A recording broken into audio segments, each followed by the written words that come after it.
see my notes from here. I'll attempt to stand up. I was very interested in the story about the orange. That was the same thing as my Uncle Mubar told me, that oranges would come only at Christmas time, and they would come from Haifa. So they would come way up into the mountains of Hajin, and they would only get there around Christmas. And so I think the missionaries taught them about Christmas trees, and they would hang them on their Christmas trees. And also, you know, the apricot really is a native of Armenia. The botanical name for the apricot is Prunus armenica. And they have found apricot pits in ancient ruins dating back long before Christ. Now, I was very surprised also when I walked in the door downstairs to find myself being greeted in Armenian on the wall. And since I've learned that you have about 300 or more Armenian students in this school, and they, however, will be quite a bit different from the Armenians I'm going to talk about. I'm going to tell about the Armenians who came long before these new people who are coming and don't speak any English.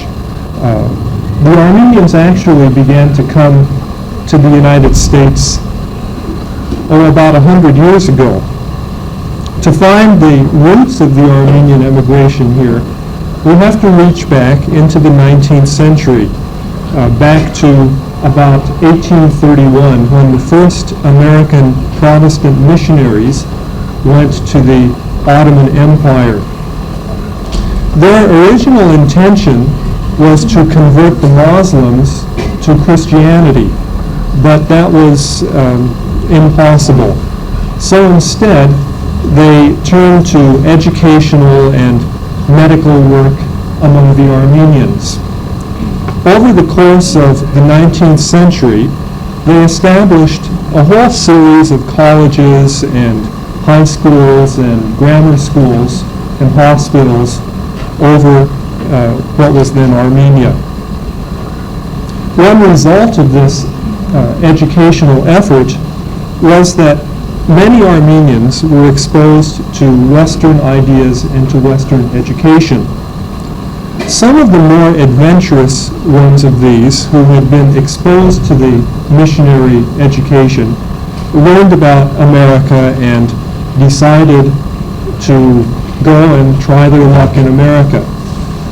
Many of these came to go to school. Lots of them being educated by the missionaries wanted to return to be ministers themselves.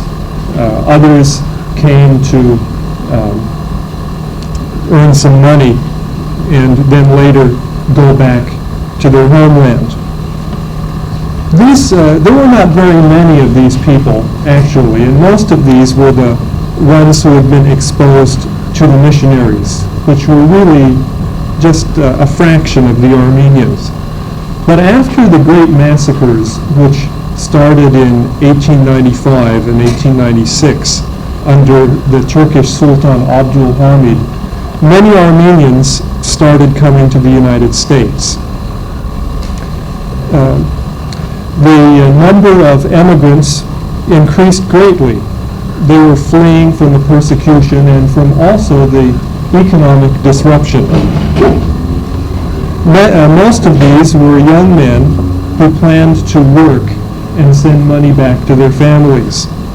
There were plenty of jobs in America because America at that time was undergoing a great economic expansion. It was the time of the industrialization of the United States.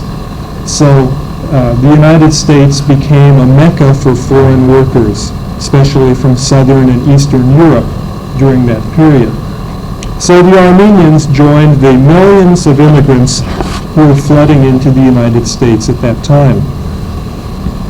These Armenian workers settled in the factory and mill towns of the East, of the Northeast particularly, in Worcester, Massachusetts, and other towns in that area, in New York City, Providence, Rhode Island, New Jersey, and some also went further west to the big cities of the northern Midwest, of Chicago and Detroit and some to St. Louis and Racine, Wisconsin.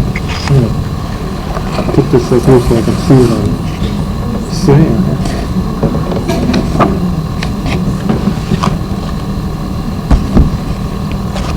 Life for these factory workers in those days was not like present life for workers now that we have labor unions and the 8-hour day and 40-hour week and overtime. None of those things existed at that time, as you probably know.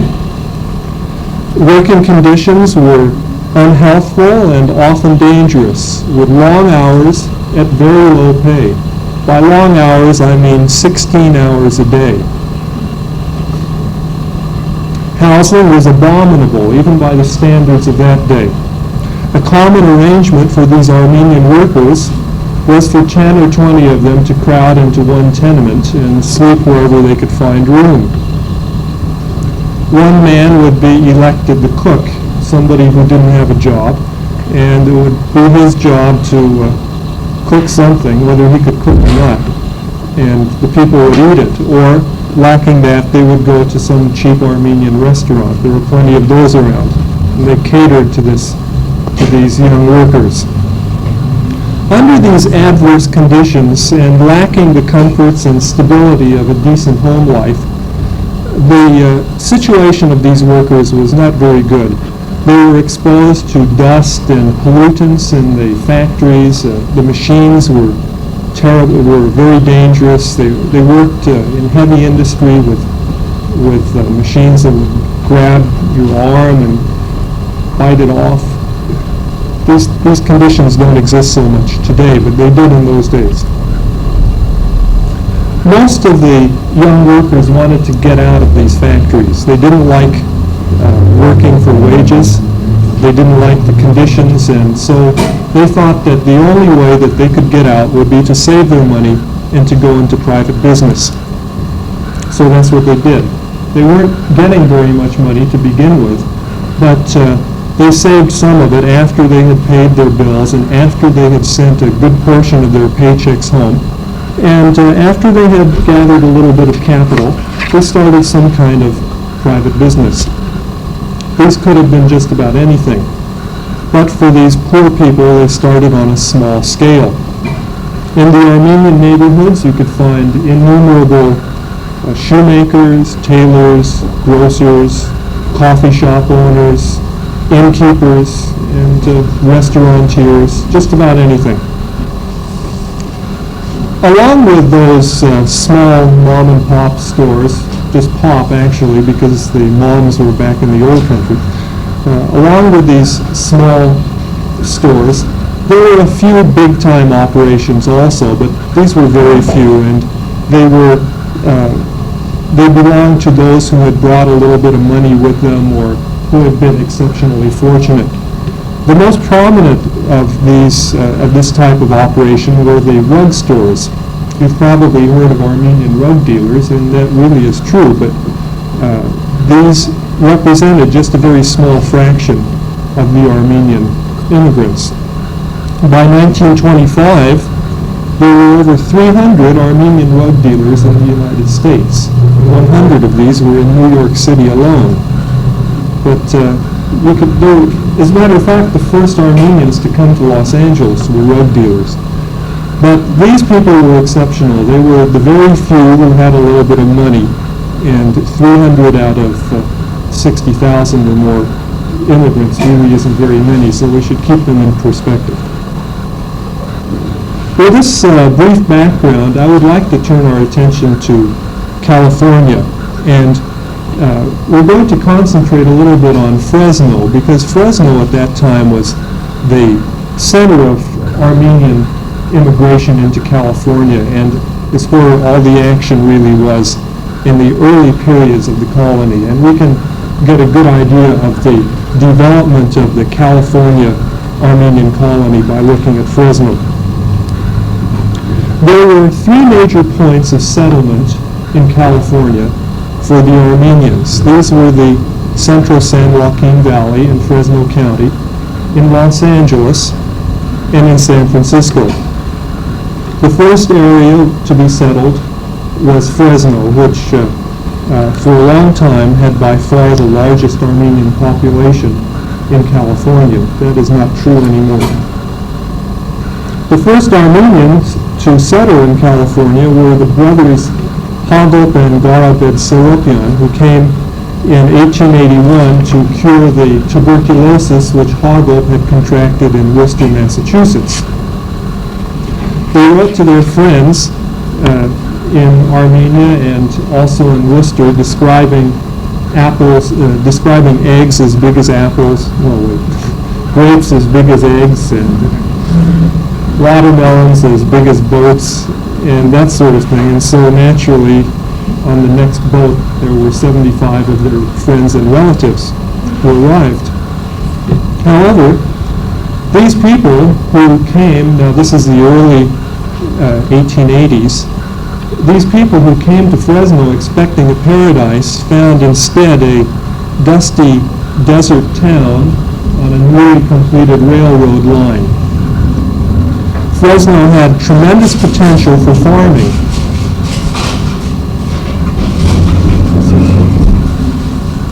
Fresno had tremendous potential for farming, but that was not evident to these immigrants who came directly from the old country. They knew neither the language nor the customs of America. They lacked the comfort of village or town life of the old country. Many families were isolated from the other families and lived far away on farms. They had rare chances to come together. This, together with the overriding necessity to work, precluded any opportunity for any kind of organized Armenian life at that time. The first settlers, these first Armenian settlers who came, were also influenced by the missionaries. They were all Congregationalists. We have to put this in perspective, we have to remember that the vast majority of the Armenians at this time belonged to the old Armenian Apostolic Church. But the influence of the missionaries was such that the ones that they educated were the first ones that were interested in coming to America. That's why we find more Protestants among the earliest Armenian immigrants to America, far more in proportion to their real numbers according to the population. These first settlers were Congregationalists, and so they immediately went to the First Congregational Church, an American Congregational Church. Together with some Americans and with the help of the missionary board, they built a church in town together with the Americans where they worshiped for a few years until the Americans threw them out. They said that they ate garlic. That was probably true. I'm sure that wasn't their real reason. The first purely Armenian organization in this community was the Fresno Armenian Immigrants Union, which was established in 1889.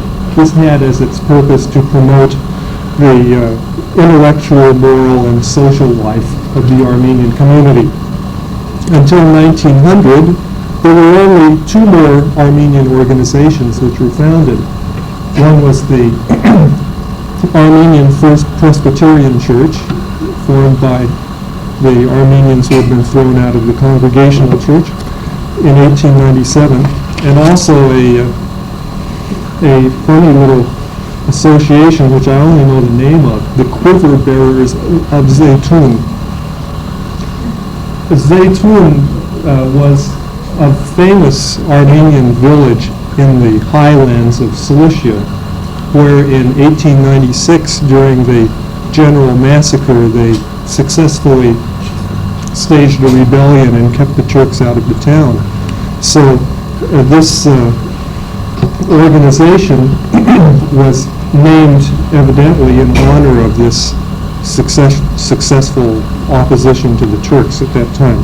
So it probably was a revolutionary organization supporting the Hunchans, probably.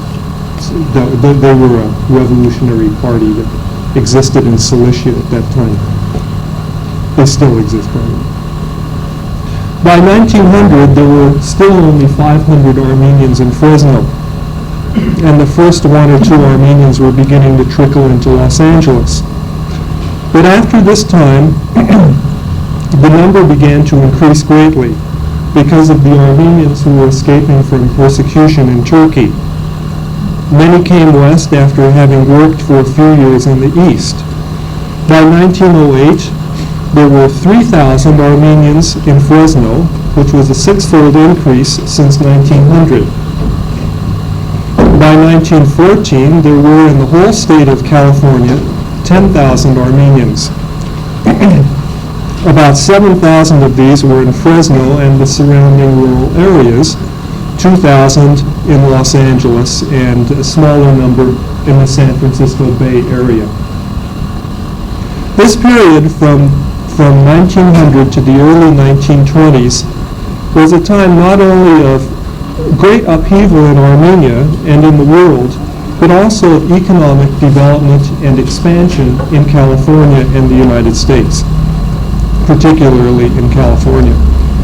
Both of these factors affected the Armenians profoundly.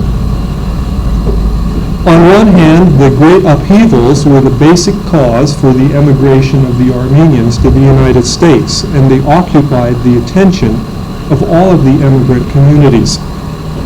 On the other hand, the fevered, speculative economic climate in California drew Armenians here to share in the prospect of economic advancement. Economic progress in our system depends on 2 factors, I think. On the opportunities which are available under the general conditions, and in what you can make of them by your own personal characteristics or education. Both of these are important. In California, at the turn of the century, the opportunities available to the Armenians lay in agriculture and in trade. There was no heavy industry in California to provide jobs as there was in the East. Most of the Armenians in California were concentrated in Fresno, as we have seen, up until the Depression, starting in the early 1920s, which drove them off the farms into the metropolitan areas of Los Angeles and San Francisco. There was, first of all, in the valley, a great demand for agricultural labor to process the fruit and raisin crops, which were the backbone of the economy. From June until November, huge gangs of workers were needed to harvest the crops and to prune the vines and the trees.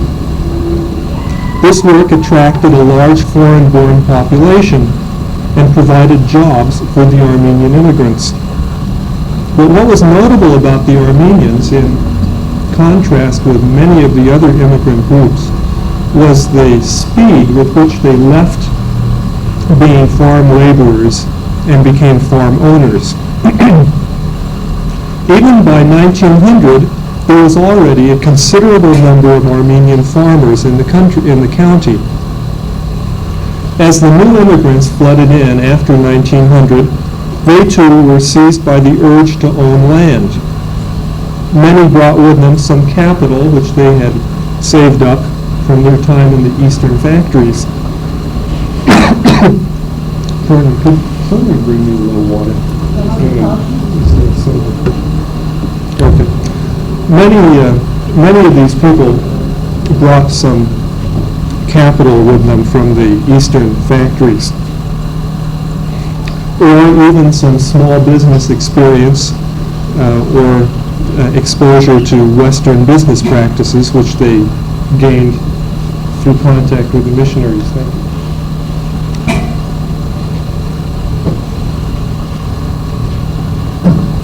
This desire which they had, or rather compulsion, to own land was supported by industriousness, shrewdness, and thrift. The Armenians boldly and even recklessly plunged into the land market, undertaking heavy mortgages which no American in his right mind would even consider. They planned on paying these off by working harder, saving more, and spending less. This they did, but their success in this endeavor was also dependent on factors beyond their control, factors which few of them, if any, understood, and these were the factors of the basic economy. Success on the farm depended on the price the farmer could get for his crops. The economy of the whole region rose and fell with the price of raisins. When prices were high, the farmer prospered, paid his bills, and retired his mortgage. Merchants in town did good business. But when the price fell due to a general economic depression or to the collusion of middlemen, or when an unseasonable frost or rain destroyed the crop, everyone suffered, starting with the farmer, who was faced with foreclosure. The raisin industry, which was the lifeblood of Fresno, was treacherous. It had all the characteristics of speculation. With the coming of war to Europe in 1914, prices headed upward. Even before this time, enough people had made money in raisins for Fresno to become a magnet for Armenian immigrants. A flood of new arrivals was coming into Fresno looking for jobs and housing. And the earlier settlers who were already there were looking to double their holdings. Those who didn't choose to try their luck on the farm went into business in the city in the traditional Armenian enterprises of tailoring, grocering, shoemaking, and the like. But the real action was on the farm. With war-induced shortages and inflation, the price of prime agricultural land began to skyrocket. Everybody expected to make huge profits in raisins since the prices kept going up and up. By 1917, it appeared that everybody was getting rich. Whole families of Armenians emigrated from the East Coast in order to buy vineyards. The former owner of 20 acres mortgaged it in order to buy 40. But the 20 or 40 acres wasn't enough. They wanted 160 or 200 or even more. After the end of the war in 1918, Armenians began to come to the United States again in droves because the shipping across the Atlantic had been opened up again and the Armenians had been expelled from their homeland. They needed a place to go. Many of these pushed on to Fresno to join their brethren on the farms as the raisin prices continued to go up. Raisin fever even affected the Armenians of Los Angeles, who began to abandon their occupations and to go north to buy farms. Unfortunately, this bonanza didn't last very long. Starting in 1920, there was a calamitous drop in agricultural prices over the whole country. This caused a tremendous shakeout on the farm. Those who had unwisely mortgaged their holdings in order to buy more and more land at high prices in the expectation of continued high returns on their crops found themselves holding the short end of the stick. They couldn't meet their mortgage payments and were foreclosed. There is a song which was popular among the Armenians which tells the story, and some of you will understand it. Yes, foreclosed, ton foreclosed, wir geben your tank Los Angeles. Meaning, I'm foreclosed, you're foreclosed, come on, let's go to Los Angeles. So that's what they did.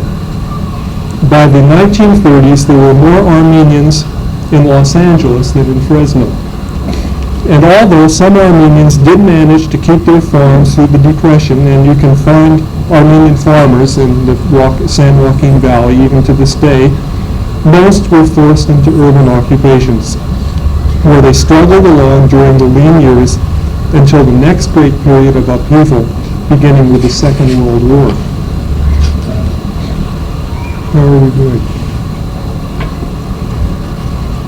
I'm going to continue lecturing a little bit longer, so I want to tell you about some of the organizational life of the Armenians also. How are we fixed for time, sir? Are you doing okay? Okay. There is another aspect of of Armenian life in California during this period as well, besides class economics.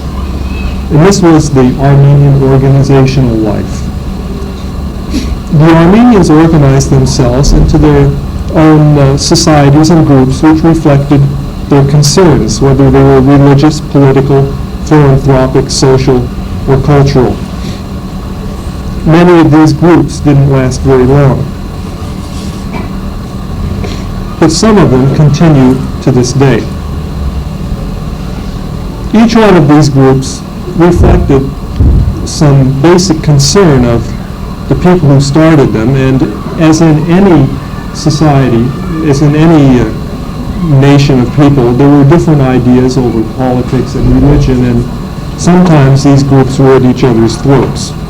Sometimes they cooperated also, but not very often. There were by 1901 about 1,000 Armenians in Fresno County, and at that time there were already 2 evangelical churches, Holy Trinity Armenian Apostolic Church, and organizations of 3 different political parties. Besides religious and political organizations, the Armenians started libraries and cultural associations.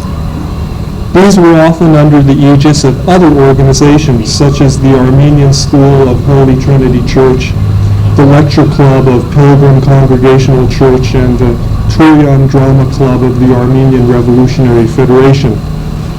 As the community grew, Armenian newspapers began to appear. Usually these reflected some political or religious viewpoint. The first of these was started in 1908. The name of it was Aspares. It was the organ of a particular political party. There were other newspapers also which appeared in Fresno, starting with Norgyank in 1914, which represented a different political viewpoint. And some of these papers eventually merged in 1922 to the paper Nor-Or, which is now being published in Los Angeles along with Aspares. Many people in the community also received Armenian newspapers from the east, such as Gochnag or Hayrenik. Another type of organization which assumed great importance in this period was the charitable organization, which extended aid to the suffering Armenians in the homeland. The largest of these was the Armenian General Benevolent Union, which was founded in Cairo in 1906 and moved to California, started branches in California in 1910.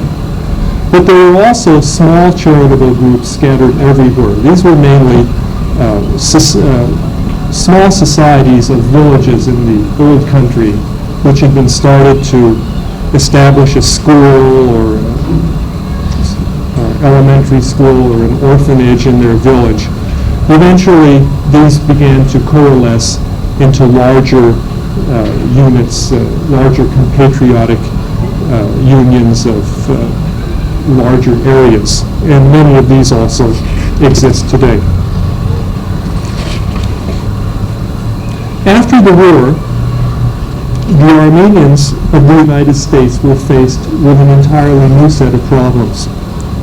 The first of these was the complete failure to have established an Armenian, secure Armenian homeland.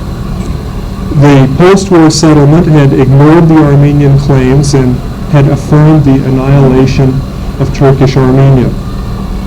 Former Russian Armenia had been incorporated into the USSR. This left a legacy of bitterness and recrimination in the Armenian communities of the diaspora. The focus of this bitterness was now turned on the question of what attitude to take towards Soviet Armenia. The Dashnak Party took a stance of implacable hostility toward the Soviet regime and espoused a policy of anti-communism. Other Armenians felt that the situation was beyond their control, and they grudgingly accepted the present realities and worked to reconstruct what was left of the homeland. There was no communication or sympathy between these two divisions in the community. The Armenian exile communities were divided into hostile camps which maintained their own separate individual and organizational life. The United States, in the meantime, was turning inward to isolationism. One manifestation of this was the restriction of immigration, which became law in 1921. The Provisional Act of May of that year introduced the principle of numerical restriction on the basis of nationality. Immigration for the forthcoming year was limited to 3% of the number of foreign-born persons of that nationality resident in the United States at the time of the last available census, which was 1910. The Johnson-Reed Act of 1924 confirmed the now widely accepted notion that immigration should be based on racial considerations. The stated purpose of the act was to maintain the, quote, racial preponderance of the basic strain on our people, that being Northwest European origin. The percentage principle was abandoned in the Act of 1924, with quotas assigned to each nationality in proportion to its contribution to the existing American population. Revised percentage quotas were to operate during a transitional period until 1927. The new quota was 2% based on the 1890 census, a change designed to reduce still further the proportion of South and European immigrants to the United States. In 1929, the national origins system became operative. In 1930, the situation was tightened up even more to eliminate any immigrants who might become a public charge. The practical result of all of this was to eliminate all immigration except for the richest Europeans who might choose to come to the United States. The result of these laws on the Armenians was that the refugees who had been driven out of their homes by the war could never come to the United States. Families that had been split, meaning virtually every Armenian family, would never be reunited. Nor would there be a rejuvenating flow of new immigrants bringing with them a continued infusion of Armenian language and culture. In some places, notably Fresno, hostility and prejudice against the Armenians served to maintain some sense of Armenian identity for a time. But in the next 50 years, encompassing the Great Depression, the Second World War, and the post-war period, the immigrants bore children, passed through their productive years, grew old, and died. The first generation continued to work hard and occupied themselves with ensuring their economic well-being. Over the passage of time, these attributes helped them to prosper under the American system. At the same time, they maintained their various Armenian religious, political, and social organizations. The children of the immigrants, however, had different concerns. That's me and her and us. Their parents may have dragged them to some Armenian functions, and their mothers may have spoken to them in Armenian in the home. But the children lived primarily in an American world. This was because of the consciously assimilationist policy of the United States, and the tools to maintain it were the economic system and the public schools. The children grew up speaking and studying in English, and in their classes they sang together with the natives, "My country, 'tis of thee, sweet land of liberty, of thee I sing. Land where my fathers died, land of the pilgrim's pride, from every mountainside, let freedom ring." Some may have gone to Armenian language class after school or on Saturdays, but few, if any, gained any real command of the language or mastered its strange alphabet, which you see on the wall right there. When they grew older, they went to high school and college, where they prepared for their places in the American economic system. They met and married non-Armenian young people. There was no advantage to them in retaining their Armenian identity, and indeed there was no way they could have. Every aspect of the American environment was intended to promote assimilation, and it was an advantage for the individual to become assimilated. Yet the second generation was always caught between the old ways and the new. It never really felt comfortable in either. With this, we come to the new immigration with which you're confronted in the school now, and I hope that Mr. Keshishian, who knows much more about that subject than I do, will be able to tell you a little about that. Thank you.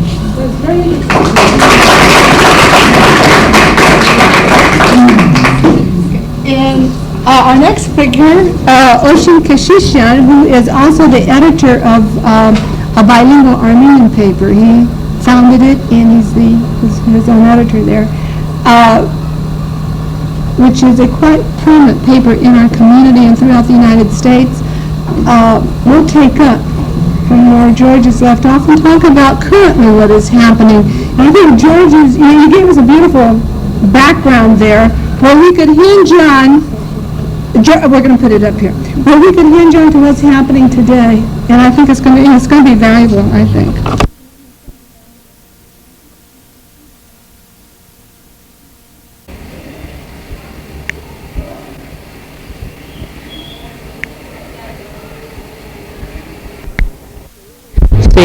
Say your name. Okay, let's wait a minute, this isn't working. Okay, so tell me what you said before. What do you see these? They're holding on to the bus. Okay. And what happened here? He fell down, holding on to the floor. And what else?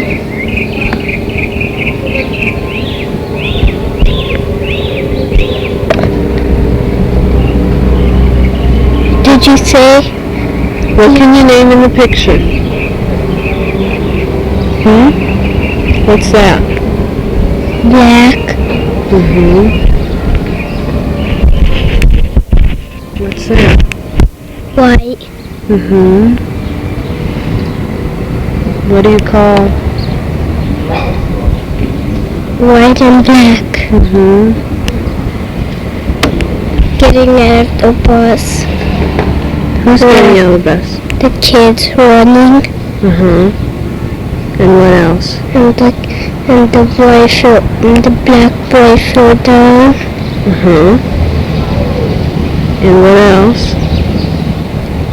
Holding on to the bus. And what else?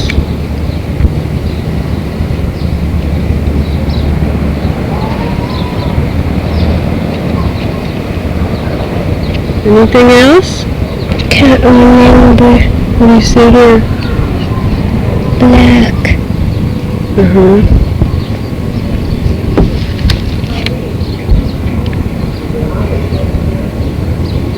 Can you tell me about that person? He was still in the bus.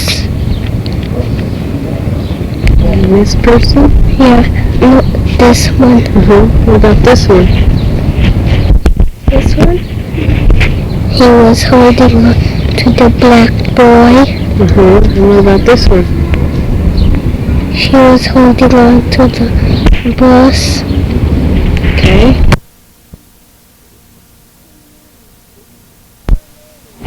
What's your name? Parents Brante. What?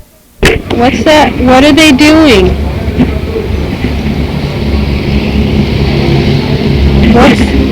Name that. What's that? He's what? Say it louder. What's he doing? Eat Okay, what else? eat the banana. Okay, and what else?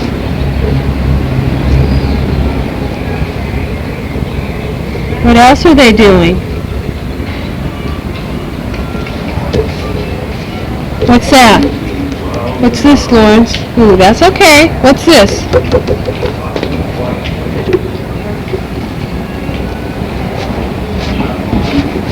What are they doing?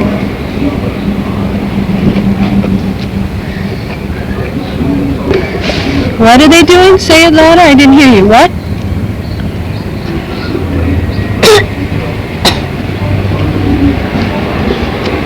What's he doing? Eat Uh-huh. What else? What else are they doing? the apple. Uh-huh. And what else are they doing?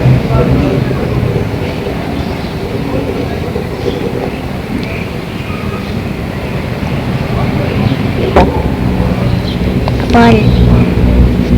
Where is it? Uh-huh. Banana. Uh-huh. What's she doing? Red. Uh-huh. Okay, what else?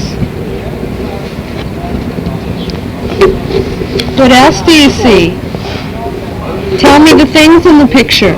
What things do you see in the picture? Huh? What things do you see in the picture? What's this? Lunch. Uh-huh. What else do you see in the picture? This. What's that? Lake. A what? Lake. Okay. What else do you see in the picture? What's this? Yellow. Uh-huh. And what else do you see in the picture? Yellow. What is this? White. Okay. What else do you see in the picture? Red. Okay. What else do you see in the picture? White. Okay. What else do you see in the picture? What? What else do you see in the picture?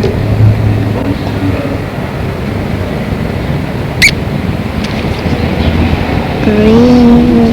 Uh-huh. What else? Black. Red.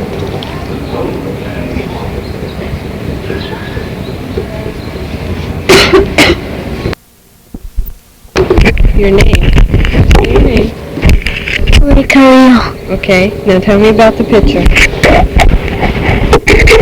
What can you tell me about the picture? What do you see in the picture? A duck. Okay. What else? A people. Okay. What else? Some trees. Okay. What else?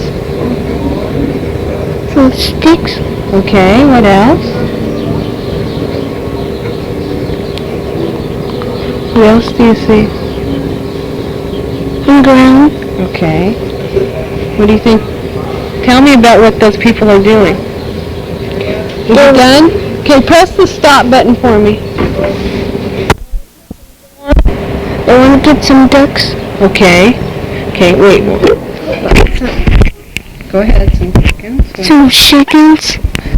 Mm-hmm. What are they doing? They drink water. Okay, what else?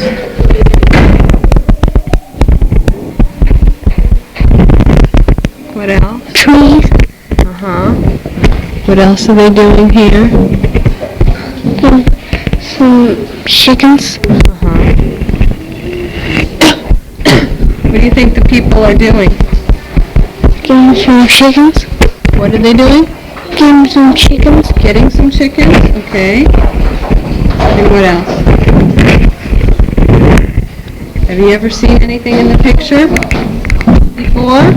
You never seen? Some trees. Uh-huh. What do they look like? Like a people. Okay, is there anything else you see? Some sticks. Sticks. How about colors? Colors?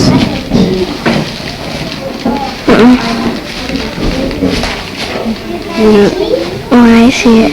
uh-huh. What? Red. Okay. Blue. What's red? This. Okay, what else do you see? Black. Okay. Perfect. What's your name? Federico Gutierrez. Okay, let's see. Louder. Guess? Patos. Uh-huh. And what else? E. Y...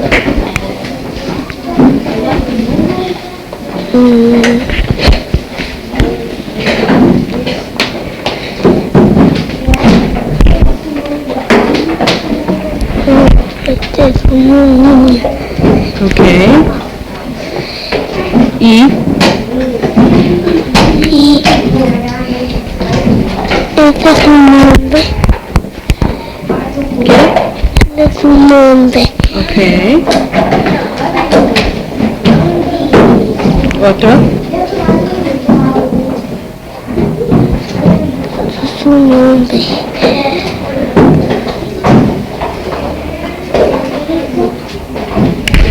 Otro.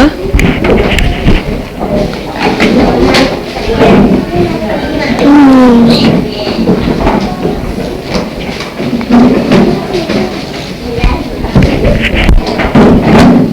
¿Qué es esto?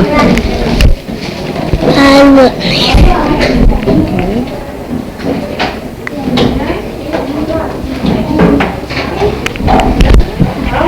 Y Y esto.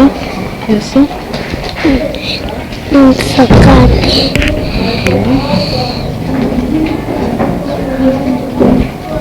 Y Un palo.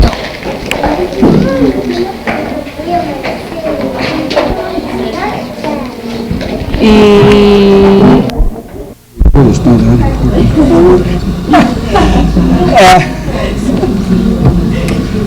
How long it's been sessions? No, in general. 4 weeks. 4 weeks. Hi, my name is Osheen Keshishian. I was born overseas. I've been here for 24 years. I served 2 years in the army when there was peace, because I was in. But I was afraid, I guess. And here I am. I'm aware of some things, and I was called to talk on a subject which I've been hearing constantly for the last month, I guess. Contrary to what some other Armenians might tell you, Armenians are not really that unique. They're just human beings. They're different. Women react the same way as American, Chinese, Japanese women do. So do the men. They're all oriented in the same way biologically and mentally. But most minorities who are under the pressure of larger culture would rather see more positive points in an ethnic group than anything else. Presently, as you're aware, you got a lot of Armenians in the school and other places in Los Angeles, and you have some problems. The Armenian community has problems. They have problems themselves, and everybody tries to solve them. One way to solve them is not to have bilingual voting papers. Another way is not really to have a driver's test taken in Armenian. The DMV offered me, believe it or not, $10,000 to translate the driver's book, the instruction book, into Armenian and have it printed for Armenian community in Los Angeles. And I tell them, you guys are crazy. Let them learn English first and then drive with some other help. It's better than to get everything in Armenian, and then all of a sudden they're going to face a wall. They won't know how to climb that wall. So I believe in a different direction, that not necessarily assimilation. Like, I'm from Middle East and I speak 4 or 5 languages, not as fluent as I would like it to be, but at least we can communicate. And people have always complained that their neighbors don't know too much about the Armenian genocide. They don't know about the Armenians themselves. And I've asked my Armenian friends, what do you know about Chinese history, except maybe chow mein? Or Italian history, they eat pizza, Mazzini maybe, Garibaldi, and period. And if you don't know your own merchandise, you can't sell it. Even Armenians don't know how to tell their story sometimes. And this is a problem that most people face. However, through government grant, believe it or not, American government, I think some senator from Indiana, whoever, anyhow, he passed a certain bill, and Armenians were given $250 million to present their own story in audiovisually, in book-wise, films, and whatever. So this little projector that I have, I'm going to show you slides here. It was funded by the U.S. government, in which we also pay taxes, Armenians and Americans. It's done pretty good. It serves a purpose, and like the Fisher said, one picture is worth 10,000 words. So I think we'll look at the slides first, and then hopefully we can proceed. There we go.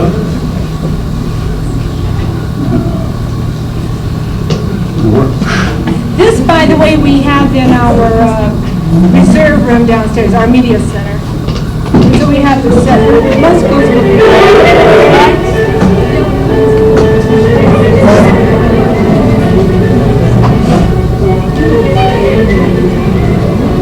They came from Ararat, the story of the Armenians in America. They are from all walks of life. Television actors, professional athletes, singers, TV personalities, teachers and teachers. Yes. change that. Bring that in. Change it. How's that? Let's see. These are different machines. There we go, that's right. No, okay, maybe those were only wrong. Okay. Besides, those are simulated Armenians, it's all right. They're sideways anyway. All walks of life. They are the children of Ararat. 80 to 90 years ago, their parents and grandparents escaped starvation and death in Turkey to flee to America. Their history is tragic, full of ruin and devastation. But they survived and rebuilt. 100,000 came to this land. Today, there are nearly 500,000. This is their story. The Armenians came chiefly from the Armenian provinces in Turkey in the late 19th and early 20th centuries.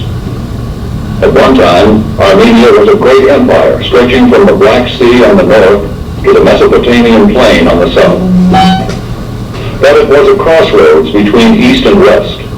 Again and again, conquering invaders of larger nations, Roman legions, Persian armies, Arabs, the Mongols, and the Turks, pillaged, burned, and destroyed.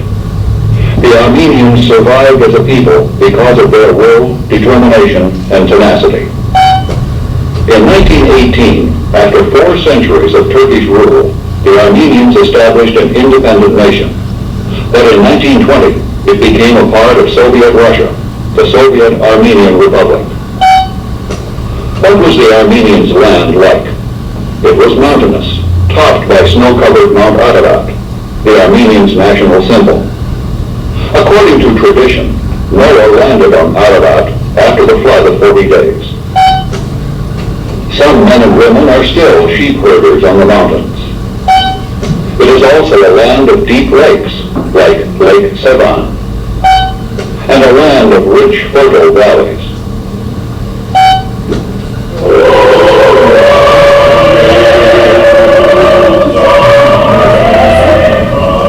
A land of churches and monasteries.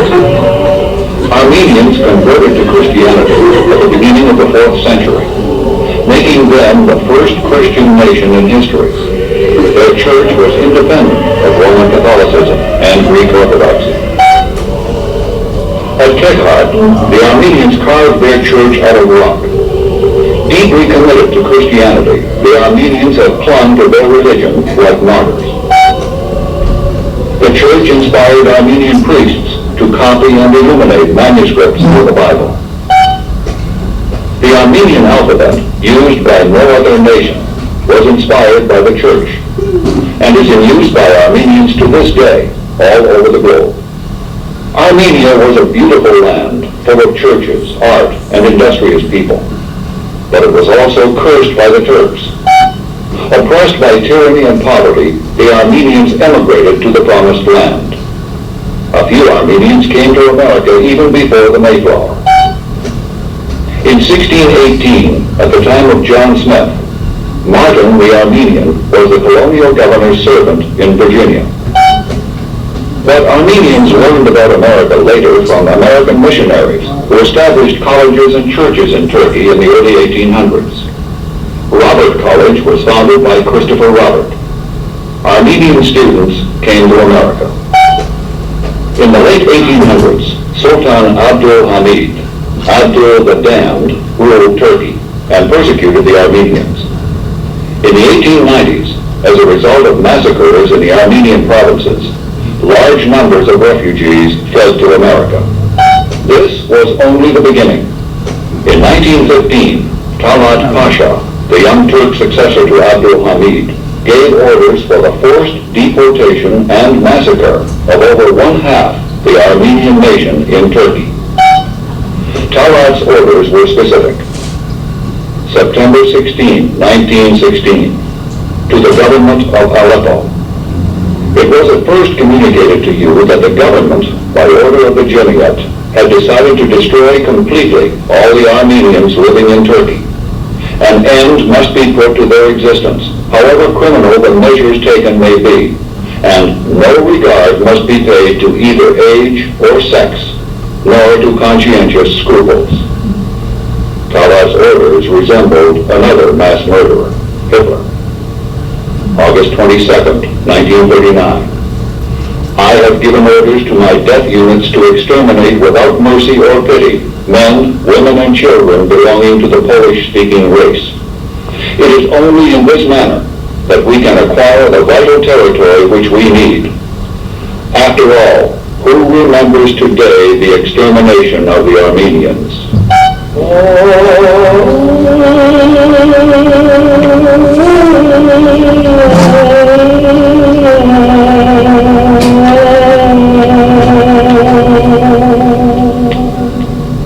The genocide, nation-killing, began in April 1915. Teachers and writers were arrested, thrown in prison, tortured, then hanged. The Turks used the excuse that the Armenians were secret allies of the enemy Russians during World War I. Whole towns and cities were emptied of their Armenian population, who were forced into the Syrian desert to die of hunger, thirst, and assault. Some looked for food in the desert. Others were less fortunate. Over 1 million perished. There were orphans everywhere. This was probably the only city in the world named Orphan City, where every child had lost his mother and father. In desperation, thousands flee to America and other lands. At the turn of the 20th century, America was growing fast. Its factories and farms called for cheap labor, mostly the immigrants from Europe. The Armenians, like the Italian peasants, Greek laborers, and Jews from Eastern Europe, settled in the mill and factory towns in the Northeast, Michigan auto centers, and in California. Massachusetts attracted the most. Shoe workers in Lynn and Chelsea, textile laborers in Lowell, Lawrence, and Haverhill, wood rubber workers in Watertown, wire mill hands in Worcester, all hard, low-paying jobs. But they gave the Armenians a beginning. In a strange land, unable to speak English, they settled together.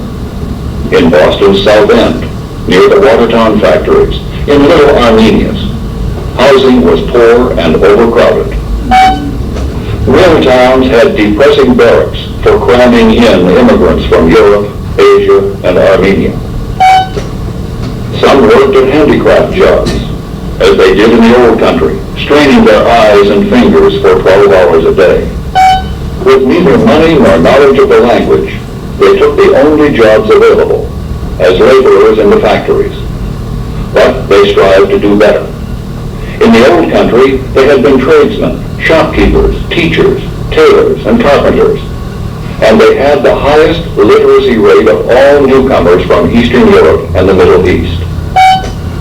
So they saved and saved to get out of the factories and open small stores, groceries, tailor shops, shoe shops, restaurants.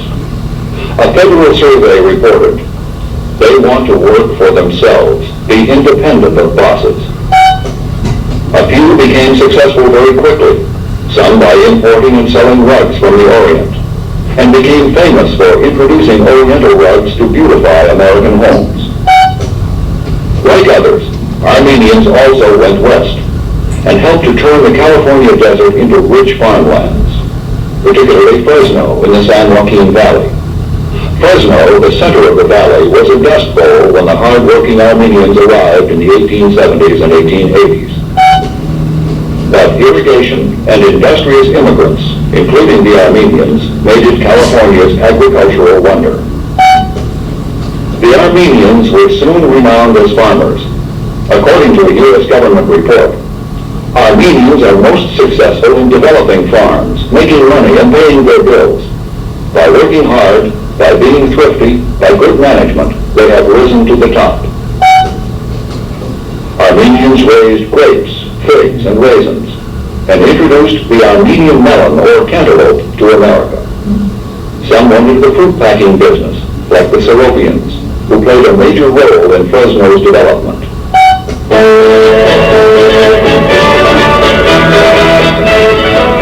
Although thoroughly involved in their new commercial ventures, the Armenians never forgot the old country. They formed political parties, which trained young men to return to the old country to defend their families against Turkish atrocities. The parties also raised funds for guns and ammunition for Armenian freedom fighters in Turkey and Russia, and published newspapers, some of which exist to this day. The parties also established clubs where the young immigrants, far from home, without families, could find company and play cards and backgammon. A home away from home. The few Armenian women in the new country were busy, raising money for the refugees in Turkey and supporting schools and churches. Armenians spent a few hours every week away from the mills or farms, having fun. They took their families to see famous Armenian plays or concerts. Music was an important part of their cultural heritage. To escape from the oppressive factory atmosphere, picnics were organized where they could sing, dance, and be comfortable as Armenian families. Close family ties were important.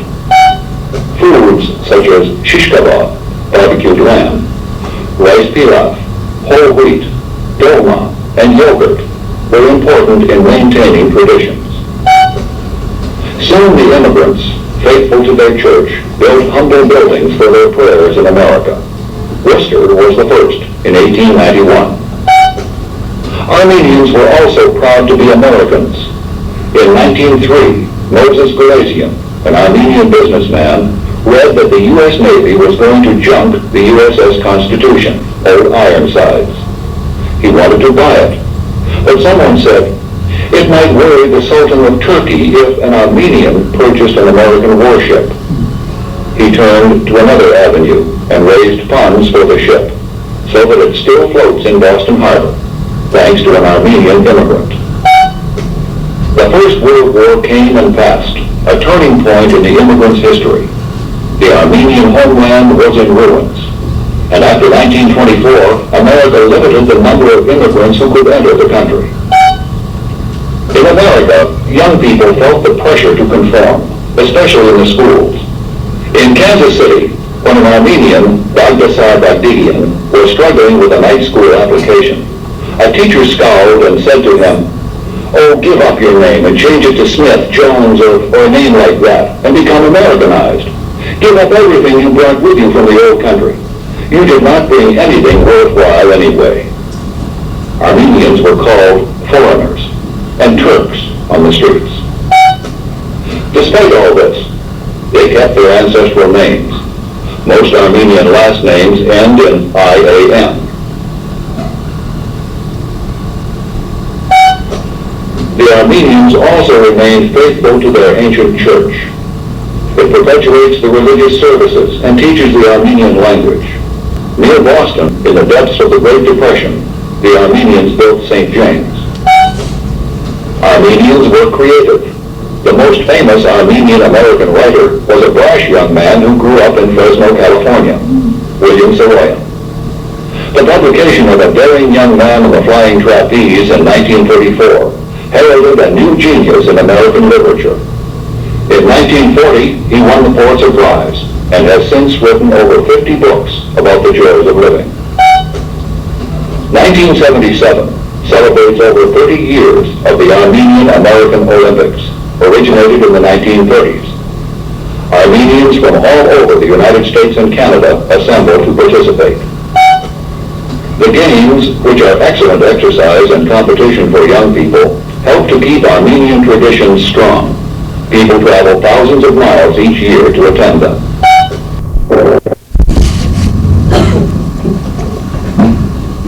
I'm sorry for the mix-up in the slides. I lost my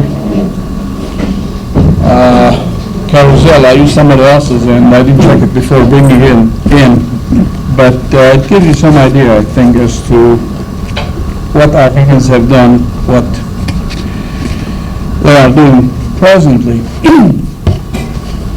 There are 6 million Armenians around the world, as you have heard before probably. And out of the 6 million, 4 million live in Soviet Union, of which 3 million in Armenia proper, Soviet Armenia, and the other 1 million in other republics of the Soviet Union. First in Georgia, 500,000 Armenians live, and in Azerbaijan, another 500,000. That's the total, from the total population, 75% of the Armenians live in the Soviet Union. The other 10%, or 10% of it, lives in the Middle East, Near East, despite the fact that many people consider Near East or Middle East being the guardian of heritage. Only 10% of the Armenians live there. In America, we have only 500,000 or slightly more, which is about 8% of the total population of the Armenians in the world. And this 8% is the most educated, the most affluent, the most comfortable, I should say, and also the most assimilated, naturally. In Turkey presently, there are some 80,000 Armenians. You can imagine when there was a time when they had 2 million Armenians in Turkey. Presently, there is only 80,000 Armenians who have, or half of whom have changed their names, like it mentioned in the slides, the IAM, which denotes somebody being Armenian. In Turkey, the government will give you a hard time if you have an IAM at the end. So you take out your IAM so that you won't be discriminated against. But then when it comes the time to go to an Armenian day school, if you don't have an IAM at the end of your name, you can't go to school. The same trick applied here in the South, as you remember. Anybody who did not have a high school degree could not vote, and some blacks in Arkansas could not go to high school, would not let them in, therefore they cannot vote. The same technique was used in Turkey a long time ago.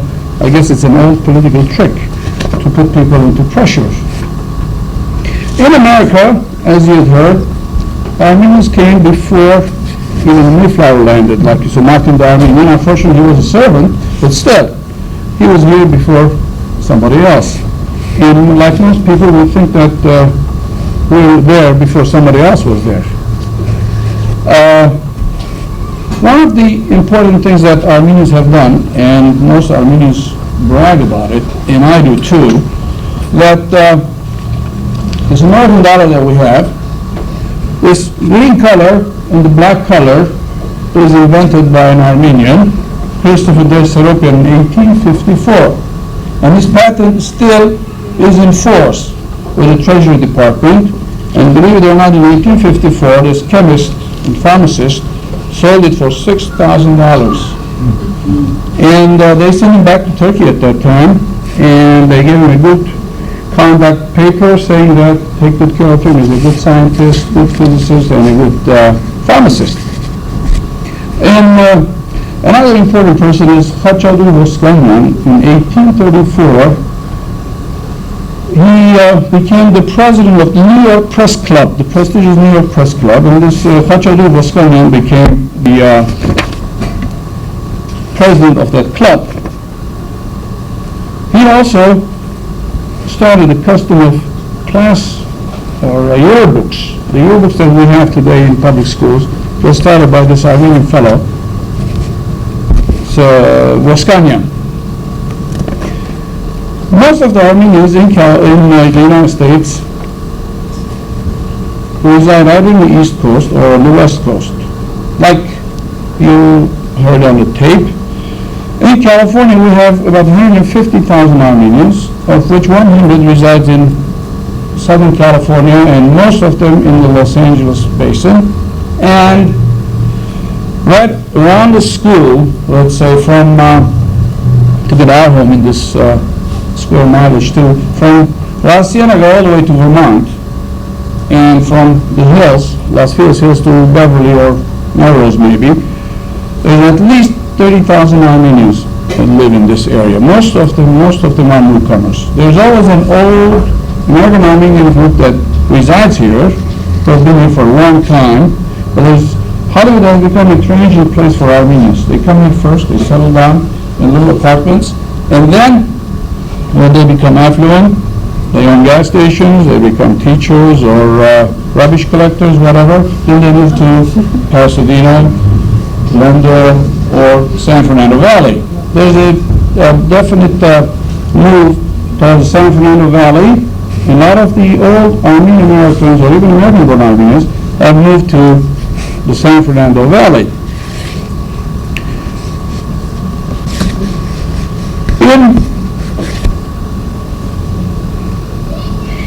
In Los Angeles, the problems that we have with the new immigrants is that basic to all other minorities. It's just a basic culture shock. People are not aware what it is. Many people who come to the country have a wrong idea of America, first of all. Recently I was in France for a conference, and I was really surprised that the French people, not Armenians necessarily, even the French people, have really a wrong idea of what America is like.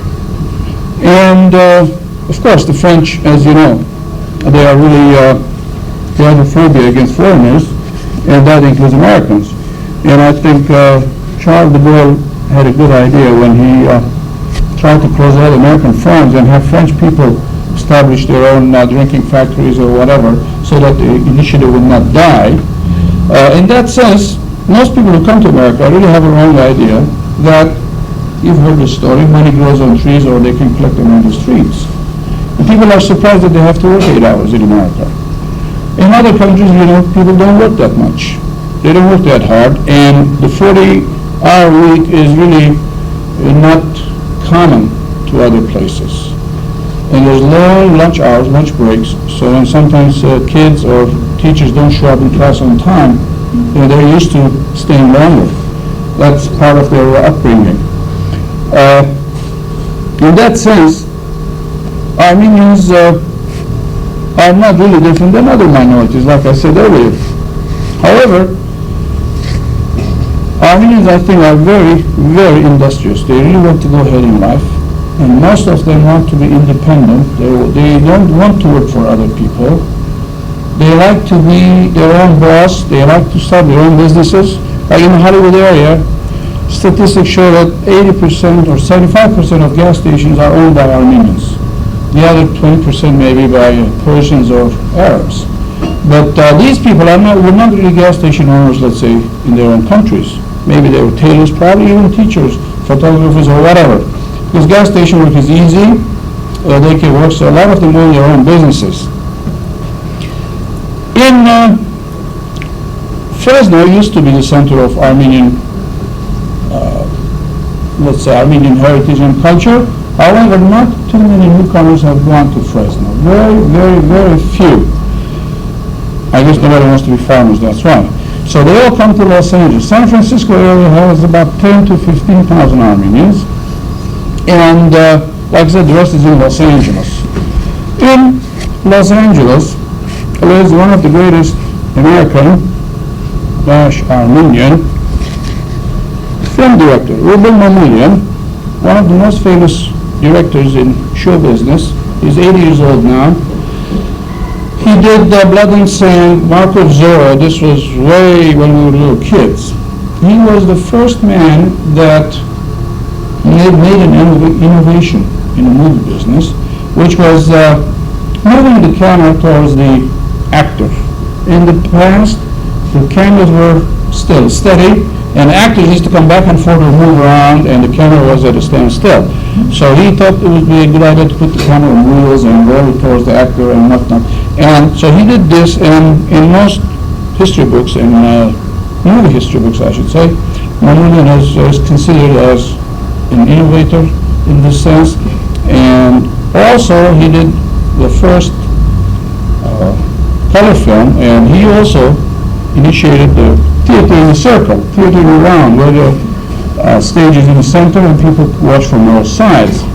He's 80 years old now, and he doesn't do any more directing. In show business, or related show business, there was an extremely wealthy man, Herc Krikorian, barely finished high school, but he bought some airplanes once and transported goods to Korea. And by then he became fairly well off, and he bought Western Airlines. So he has a controlling share in Western Airlines and MGM and the Las Vegas hotels, where his wife is Jean Krikorian, who just opened a big antique shop in Beverly Hills. This man is a millionaire, but unfortunately, people say that he's been followed by the shadow of the mafia, but that's when you get rich, I think. In show business, Armenians have done fairly well. Like you've seen Mike Connors, Mannix, he's of Armenian origin. His name is Kuriko Ohanian, if you remember. He started a TV program last year called Ohanian, Spy Story, but it didn't work, he couldn't sell it. I guess Mannix was long enough for the people to take it. And he couldn't sell his product, so he stopped that film. In television also, there's Arlene Francis, who used to be on What's My Line. She's of Armenian origin, and she's done quite a bit on TV. One of the better film directors now is Richard Sarafian, who directed Burt Reynolds before he peeled off his skin for the film, for the magazine, with Dora Miles. And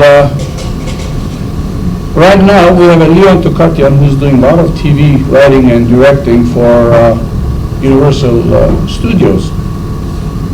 In public service, government service, Armenians have never been politically motivated.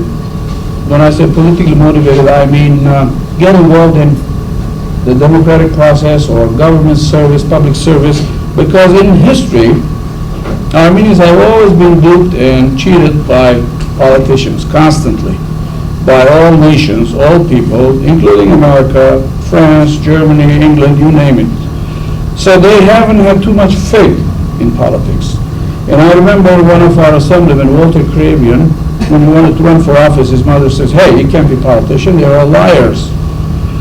But he proved that he can be a good politician, good statesman, and he won a race. He became minority whip in Sacramento.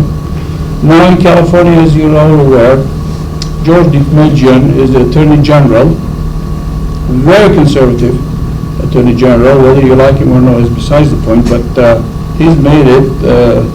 He was majority whip for a long time under Reagan. And nationally, the highest ranking Armenian who has made it, so to speak, in American life is Paul Ignatius. He's one of those guys who changed his IAN. He was Ignatiosian, a USC graduate. He was Secretary of Navy under Johnson and Kennedy. And of course, Robert Mardian, some people would like to remember him, some would not. He was one of the what was the name? We forgot already. The Watergate conspirators. The Assistant Attorney General, he was taking pictures from tall building once at a demonstrations, and demonstrators had taken his picture, taking a picture that was big in the New York Times. But what he did, he was slightly smarter than the other guys apparently. He resigned from the Nixon campaign before he got caught. So California Bar Association disbarred him for 6 months, and then he's back a lawyer, and he's making money in construction and in legal aspects. Another Armenian who's been a congressman in Washington is Stephen Derunian from New York City, who's a judge now. Also from California, Fresno, we have Charles Keshishian, who's a Republican congressman. Nobody thought this man was going to win, this Charles Keshishian, a novice in the field, and nobody wanted him. He's a single man, not a family married man. Even Republicans wouldn't vote for him. However, in the last week of the campaign this last year, former President Ford went to Fresno and campaigned for him for 1 day, and the guy had the biggest upset in the nation, Charles Keshishian. Now he's very active, and once he's in office, now all of a sudden he's back in the Armenian fold, which is what we want. There was an Armenian mayor in Waukegan, Robert Sabunjan. In medicine, like you heard, Varastat Kazanjan is a pioneer in plastic surgery. There's a Dr. John Nigerian, who is an internationally known kidney transplant doctor from Berkeley, actually. There's a Dr. Keklika in Chicago, who's a top bone specialist.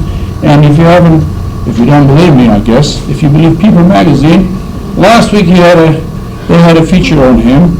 He's an 80-year-old top orthopedic surgeon in the world. And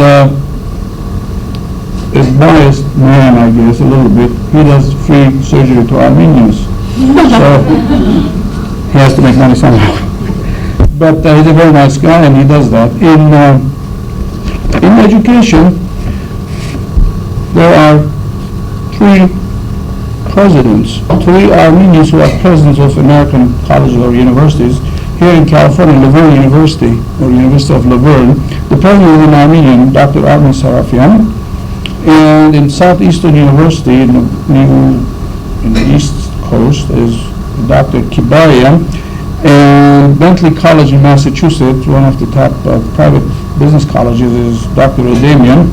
And USC's vice president is Dr. Zorab Kaprielian, on whom there is an article in Los Angeles Magazine this month, a fantastic magazine, and a fantastic article about him, also against him.